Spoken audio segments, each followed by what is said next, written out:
Good morning, everybody, and there's a huge introduction, but this is all a load that you carry while ascending into the ladder system. But I try to excite you, incite you with the topic of what this fusion imaging is and what is its main role in neurosciences, because as I told you that I am very interested in neuroradiology. But as a whole, it's not limited only to neurosciences, it can go into any field of radiology. What is a fusion imaging? Basically, this is also called as a hybrid imaging, or you can call it multimodal imaging. Indirectly, it means that you are combining multiple modalities, independent imaging modality, and trying to combine these two. And basically the common type of this fusion imaging is, as you know, is PET-CT, positive emission tomography with CT. What are this fusion imaging you can do? You can do a mental fusion, like as you do in 80s when you used to learn radiology and you didn't have that sophisticated say software or the computers even. You have just some film plain X-rays. And sometimes looking at the skull in two views and you saw some pathology and you try to mentally fuse this apial lateral and to imagine in space that probably in brain this is the area where the vision will be. So this is what a mental fusion is. But you don't need that exercise now. You have a software. You have two images. You can fuse to these two by the software coupling, and you can show this in space where that vision is. But then one structure is moving in the body, like your heart is moving, you are taking respiration. So when the structure is moving, you cannot do this, because at one phase you are taking one image and another phase you are taking another image. So you try to do a software fusion, the image will be misregistered. So in that case what you do, we use some kind of positioning devices, and the computer will detect that positioning devices in that particular phase, so you can couple multiple images with the software. But of course you understand, the best kind of fusion when there is a hardware fusion. If there is a hardware, the same hardware which is used for say an ultrasound and a MR, or say a CT with a PET, that will be the classic example of a fusion. Next. Why do you need to do a multimodal? You have your CTA placed in one corner, you have an MR placed in one corner, ultrasound, you have clinics, you don't need it. Basically, your images are coming, you read those images and give the information. But you need it because not a single imaging modality will give all the information that a clinician wants to have. Indirectly, you mean that whenever you need a complete information, a single modality cannot give you the answer. So you need to do something more than what is you are getting from this. Then second is, when you are getting information from say a modality, from another modality, they are always a complement. An example, an ultrasound give you a picture with some information, and a CT gives a little better because software resolution is more. So they are complementary to each other. And the patient has normally you go to a doctor, they will write, get an ultrasound, get a CT, and get a PET, something like that. So all these three have a different connotation, and try to assemble those data sets to form an information which will be complementary to each other. Now these images you can accrue simultaneously, or it can accrue at a different time set, and you can fuse this. That indirectly means if today you accrue an image and a year later you accrue an image and try to fuse those two, you can do that kind of fusion. That is required to have a diagnostic or streamlining of the diagnostic problem. Like an example, you want to study anatomy you do a CT and MR, maybe an ultrasound. But you want to study the physiology of a particular tissue, you need to go to PET or say SPECT and things like that. So in a given situation, if you want to couple these two, an anatomic information which you are getting from CT and MR versus a physiological information that you are getting from say PET CT, couple these two, and a single image when it fused, it gives you two information. It is giving an anatomical information where the abnormality are located, as well as how this is behaving, whether this tissue is a vascular tissue, is a malignant tissue, is a cancerous tissue. You can interrupt me at any point because some of the terms I might be using is medical terminology. You may not understand. Either you note it down, or you can stop me and ask me that particular query. So one is the coupling of two particular information into a single frame, or you can enhance whatever information is coming from a single number.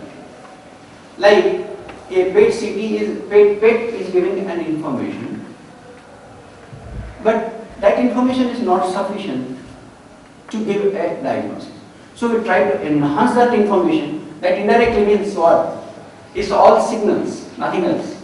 It's a signals and noise. At the end of the image, it's what is the signal that is coming and what is the noise you have suppressed. So what we are trying to do here, you are suppressing the noise, trying to enhance or increase the signal of a particular modality by fusing. Next.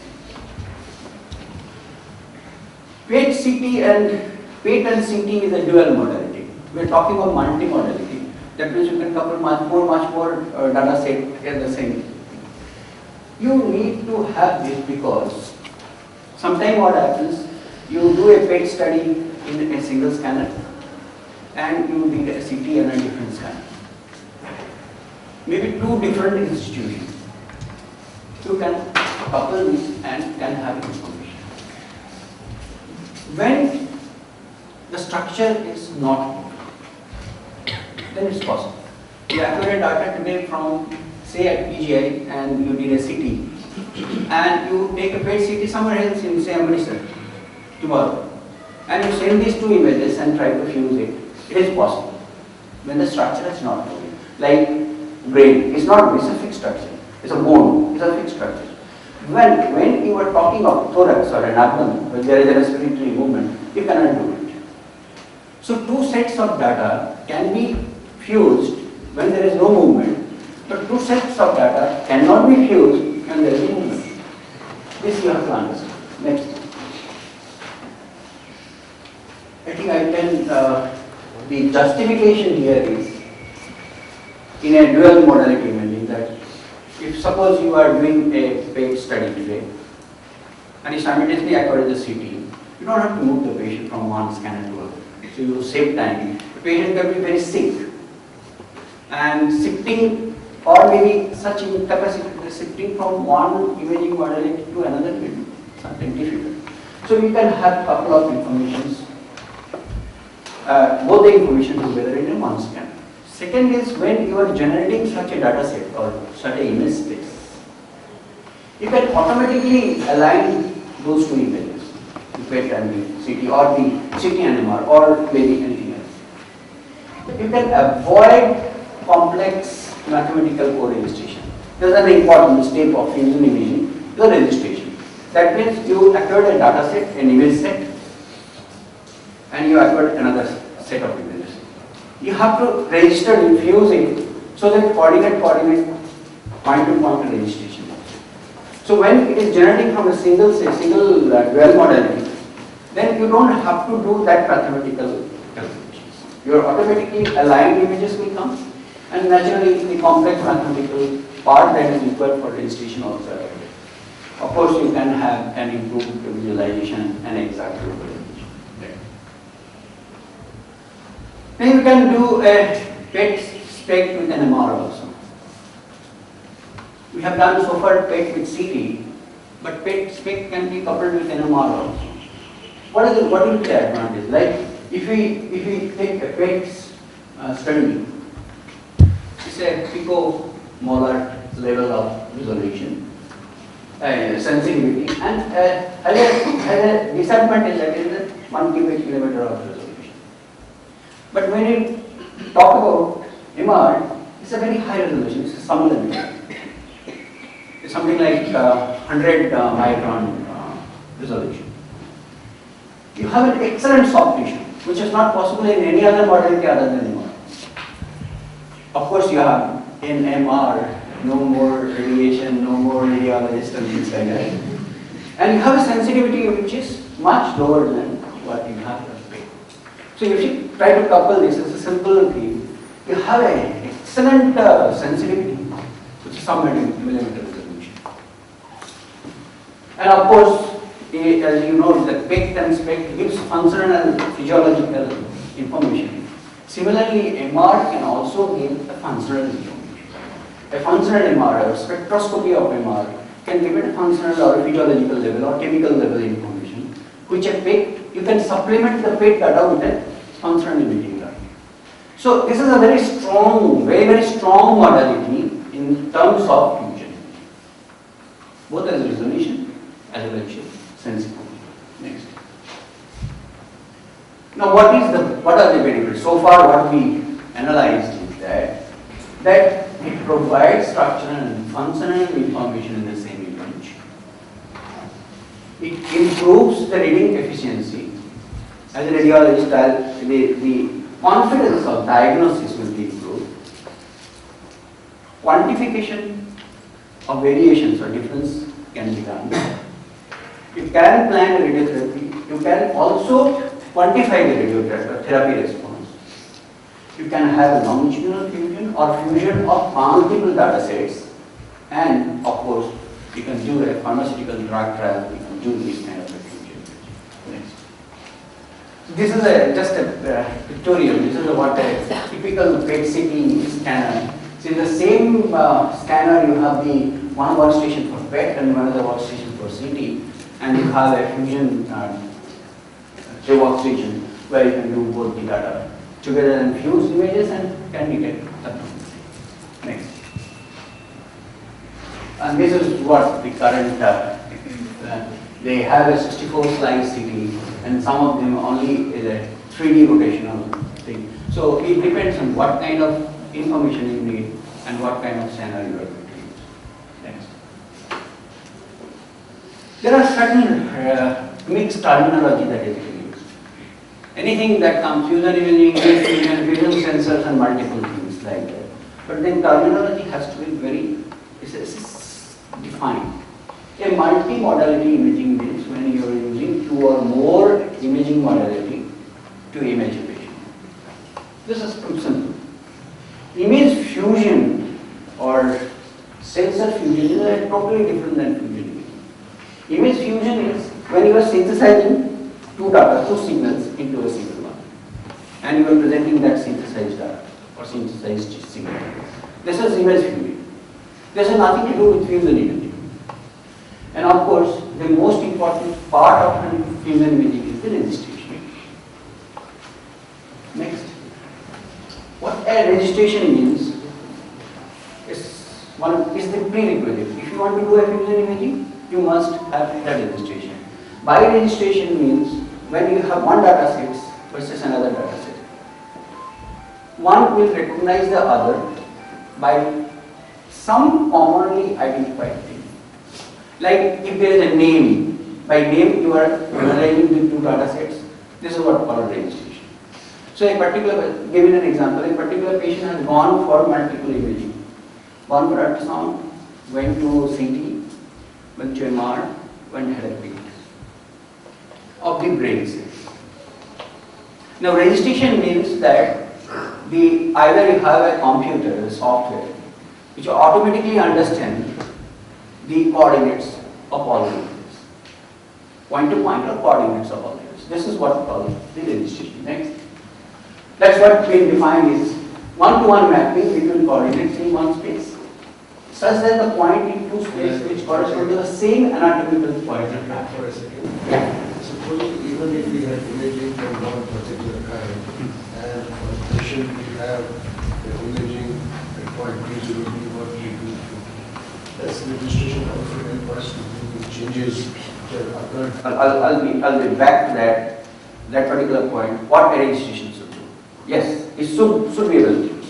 If your software is so strong that even it will correct the, say you are putting a patient in a scanner and a different height.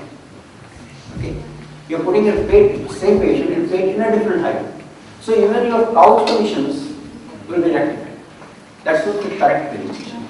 So your image, in the image, finally, if you do what is the most important is the registration. If the registration is correct, your fusion is just done. So for that registration, point to point, coordinate to coordinate matching is required. I'll come back to you next.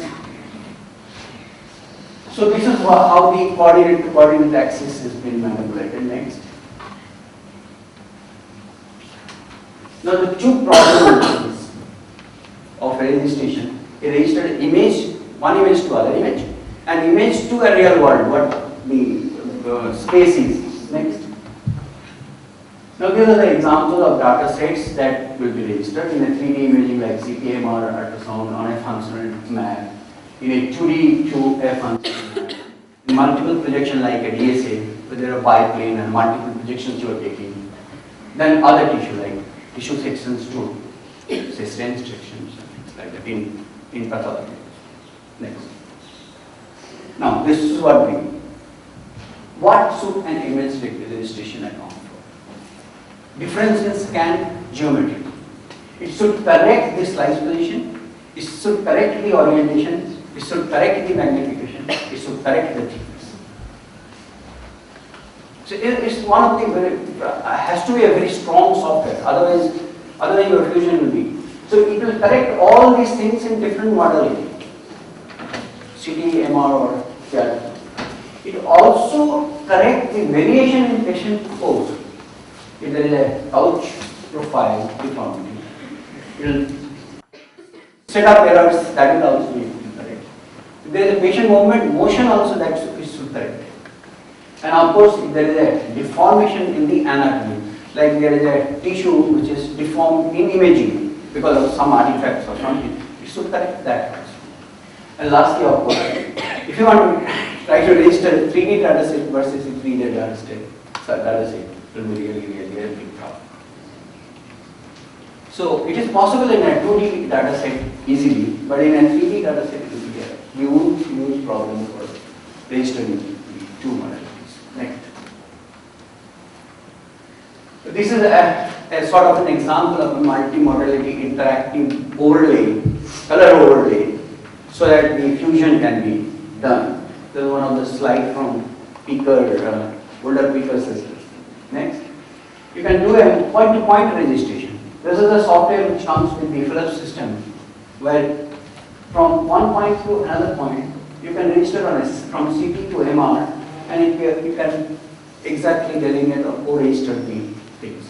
Next, you can do even from MR to plane extreme. This is a classic software which is available with the system itself, when there is a fusion imaging possible. But basically, it generates from the basic tool of, say, signal processing and things like that. That tool is now for us, we understand. Okay, we could register the thing, and you can find the account table. Next, this is say an example where you need to precisely delineate the, say, my hand movement. I want to delineate exactly on my brain mapping. So you do a PET, you do an MR, try to fuse it. This is a PET study where hand movement is been delineated and onto an MR, so that when the surgery is done, if there is any pathology in and around, we'll avoid that particular area. So that image is just collected, and during surgery, we are avoiding that particular area to have the maximum benefit to the patient. Next. Just color more, we can put any sort of color, add any color to the particular area. Next. This is an interesting one. If, say, in a tissue, we have a holologous anatomy. You have a tissue which is fat, you have a tissue which is bone, and you have a tissue which is brain. So they have very different signal both in CT and MR. So that signals you can also fuse what is known as is voxel intensity based benefits. You can fuse based on that multi-voxels fusion. Next. This, of course, you can derive from a common data set, where you have only, or image data set where you have only, say, SAG images or sagittal section of the brain, and from there you can reconstruct and 3D facial reconstruction. That's what the people is here. Is actual 3D reconstruction from a broken, say, face in a bone blast or something. You can reconstruct that image, add soft tissue, and then have a derived 3D image of the face or next. Exactly, you can have face. Yeah, next. This is what is an MR study, and this is a PET study. You can fuse it. You can even delineate the abnormality, or you can pick up the word from the abnormality. Next. Next. Now, of course, whenever we talk about, this is a part which is of medical part. So far we talked about what the theme is in the community. But actual benefits we will look into how it helps the clinician. This area may be a little difficult, but I'm very confident that you will understand what I try to explain. Next.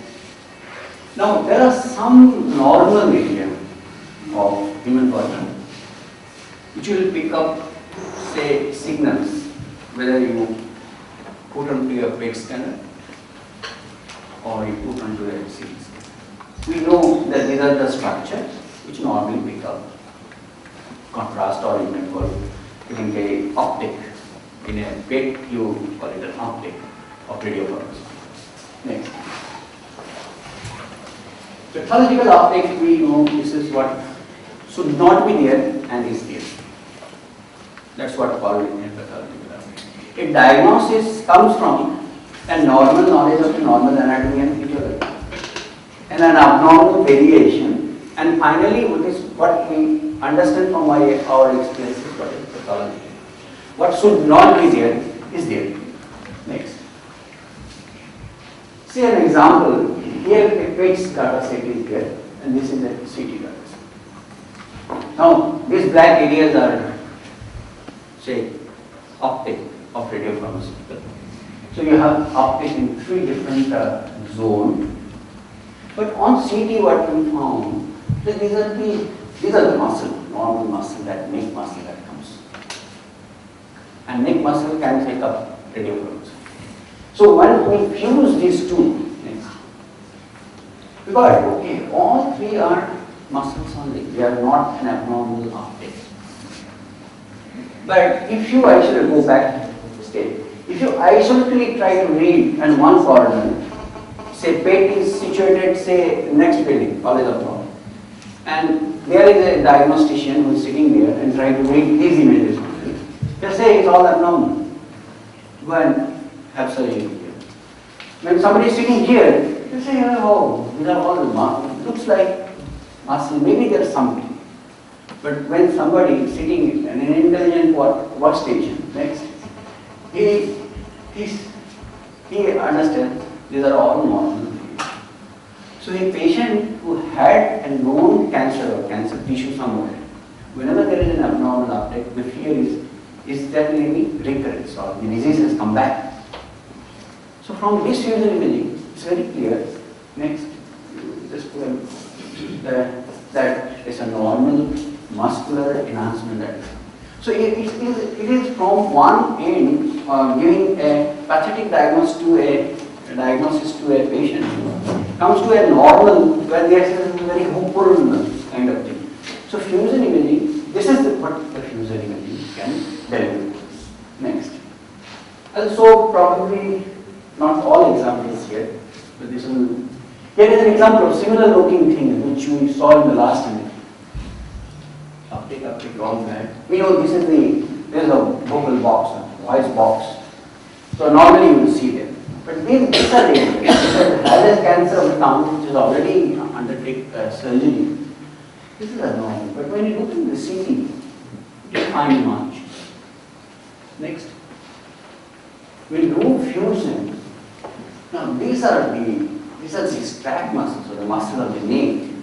But this is an abnormal. There is no muscle like that, and it's only on one side. So this is an abnormal. So from pate, where there is a doubt about a bigger area, from CT there is none, to a limited area where there is an abnormal. So this is what the fusion imaging is going to give us. I think I'll end this talk with the last few slides. Just a speaker. Okay. Here is say another set of things, PET CT. Here we are doing an angiogram, that means studying of the blood vessels, and we are trying to correlate with an MR or fusing this on an MR to find out whether that particular abnormality is in space in relation to MR where it is. So you can do fusion of this kind of an angiogram or fusion also, or stereotactic surgery. Next. And you can, of course, now what is the navigation?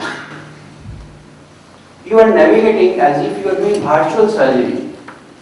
That means you open the brain and you don't see the lesion. You have already acquired the data set and you can't see the lesion. And you know your XYZ axis, you know the depth, you know where exactly it should go. So these are the stereotactic frame. So exactly where the lesion or the abnormality is, it will be automatically directed at that particular point. This is what navigation software is. And this is one of the most important software for finding a very, very small lesion, which normally in naked eye you will not be able to judge.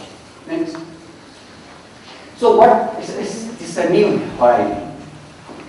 And many things to be yet to be done.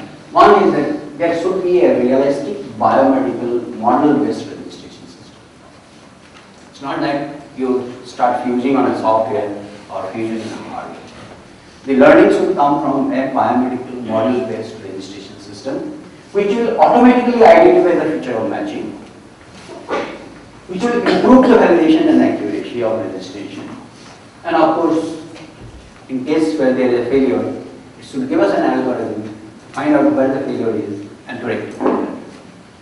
You have to micro to macro scale fusion, and of course, you need a many more hybrid scanners. Hybrid scanners means in a one modality you are. Right now, you have a PET CT. Probably you need a single model, like where you can do ultrasound, you can do PET, you can do NMR, you can do an ultrasound and everything. Next. So in conclusion, the data fusion allows the matching between different complementary information. Methods highly dependent on the clinical application. Few products are critical multimodality application except in stereotactics. Anatomic function fusion, image guided surgery, and treatment. Thank you very much.